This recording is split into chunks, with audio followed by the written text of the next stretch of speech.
unprecedented third term where he will tighten his control over the party and the Chinese state.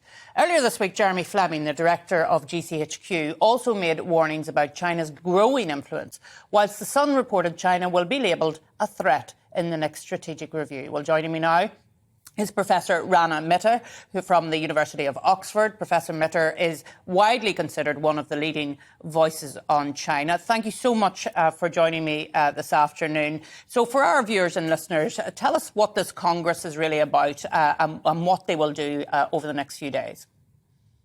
Arlene, thanks for that. This Congress is essentially a chance for the Chinese Communist Party to lay out its programme for the next 5 years.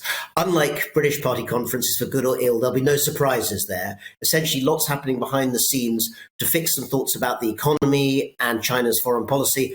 And at the end, 7 men, it will almost certainly be 7 men, no women, will stand there in black suits, dyed hair, and they will be the next leadership of China, led by President Xi Jinping for the next 7 years. And all sorts of issues from Taiwan to whether China will open its borders and end its zero COVID policy. These are the things that will be in discussion behind the scenes at this Congress.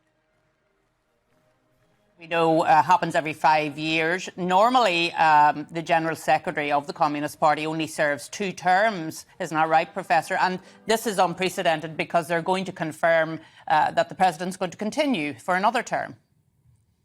That's right. Really, since the 1970s, since the era of Chairman Mao, probably the most famous communist leader of the 20th century, because he went on and essentially caused a very destructive cultural revolution that nearly tore China apart, successive leaders decided that the maximum term that anyone could have was 10 years, two terms of 5 years, and that will be it. But Xi Jinping essentially had the constitution changed in 2018, and the party went along with that to allow him a 3rd term and indeed possibly a 4th term beyond that.